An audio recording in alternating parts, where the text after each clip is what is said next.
Amazon reporting after hours. Those numbers are just coming in. So second quarter earnings per share coming in at $1.68. That's a beat for them.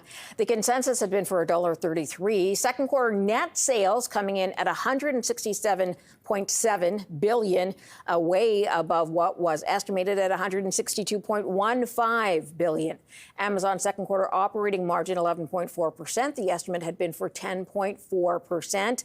So Amazon sees Q3 revenue at $174 billion to $179.5 billion, and the consensus had landed somewhere in between at $173.2 billion.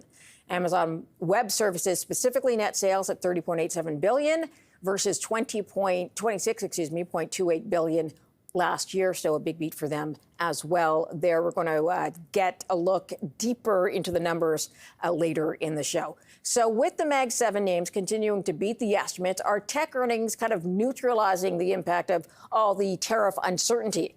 Let's go to Martin Cobb, Senior Vice President, Equities at Lorne Steinberg Wealth Management. He joins us to talk about that. Thanks for joining us today. Thanks, Marla. Nice So to we be with have big beats today, just now from Amazon, Meta, Microsoft yesterday. Is big tech, do you think, unstoppable? You're shaking your head. I know, I'm shaking my head because when I was plying my trade as a young investment analyst, many moons ago, there were a couple of things I was kind of taught as rules of thumb. One is as companies got bigger, their growth rates slowed down. And secondly, large, growth rates came with, lots of working capital and capex, and therefore free cash flow was depressed. It is quite remarkable what these companies are generating in terms of growth rates and free cash flow. These are very big businesses with very big run rates in terms of revenues, but they throw off cash and they continue to grow at such a great rate. It's, I say, quite remarkable and a sign of the times. Okay, so let's talk about the old saying, what goes up must come down. You mentioned things used to be one way, doesn't seem to be that way anymore. Is this something that you do worry about? I'm worried about complacency in the markets to some extent. Actually, I was chatting with a friend last night on the golf course while I was taking his money, and he was ruminating just about how expensive, the valuations have got in markets, in certain pockets of the market. And I mentioned to him, without really making a forecast, that doesn't mean the markets won't go up for an inordinately long period of time, because there's a narrative, and that narrative is AI today, and we seem to be sweeping everything else, all worries aside. And as long as there's a good story, investors will continue to pay up. And I kind of feel we're in that environment today. There's a very good story, reminds me of the late 1990s when the internet was a very good story and valuations didn't matter. So I'm a little bit worried that investors are just enjoying this the bandwagon of continued growth in a number of companies, but paying pretty rich valuations for several stocks. Absolutely. Okay, let's talk about copper tariffs announced newly by the American president. It's 50%, which sounds high, which sounds dramatic. But then when we take a deeper look, we understand it's on some products and not others, and won't greatly affect Canadian exports to the U.S. Any other thoughts on that?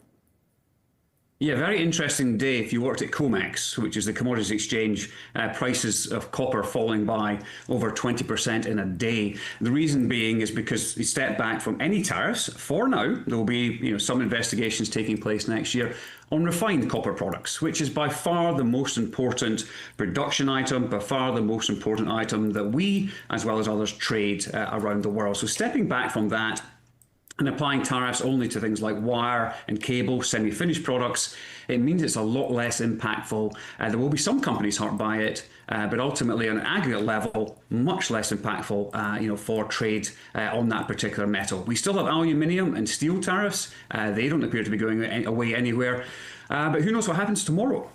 Yeah, every day and every hour could be a very different scenario.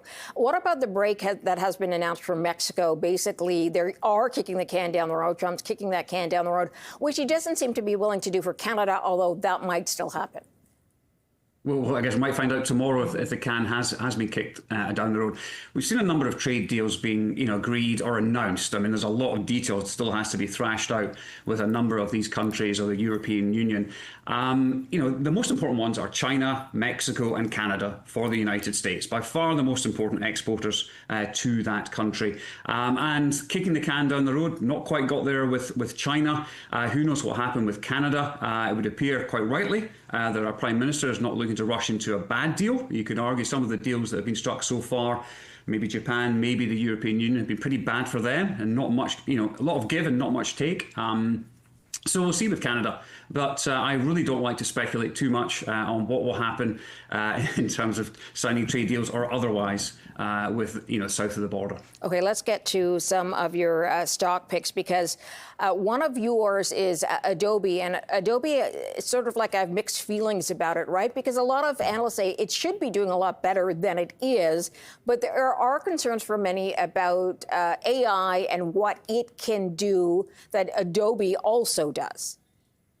And that is certainly, front and center in investors' minds. I'm a numbers guy at heart. I look at Adobe, there's all this fear out there. It's still growing at 10% revenue growth, even with, the glass half empty kind of view in terms of the challenges to that business. It's still growing at, to say, 10% revenue growth, still anticipated to continue growing at those sort of levels, even from the more pessimistic analysts. And earnings per share growth is a little bit better than that, given share buybacks.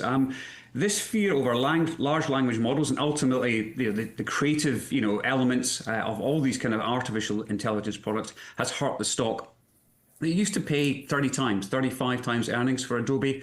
Today, you're paying half of that, 16, 17 times next year's earnings for this company, still growing at 15%.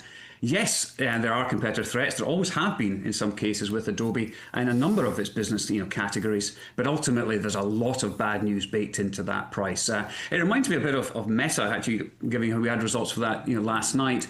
When they lost the signal from Apple in terms of the ID for the ID for advertisers. The business went through a period, investors shunned it, and ultimately it was a great buying opportunity. I'd say we'll be sitting here with Adobe in a couple of years' time thinking this was a great buying opportunity. Okay, let's get you another pick of yours, which is CN Rail, but it lowered its earnings per share guidance for the year because of all the trade noise and the tariffs. So what is your case to buy at this point? It's a long-term view. You look at Canada. I lived here now for 15 years or so. It's the land of oligopolies. Well, this is the land of duopolies. We have two railroads here, obviously, in Canada. This one comes with a lot of noise. It's tariffs today. Previously, it was wildfires. Previously, it was strikes, political interference, etc., etc. There's always something that seems to be affecting these stocks in the short term, and investors get quite concerned about it. This is a railroad.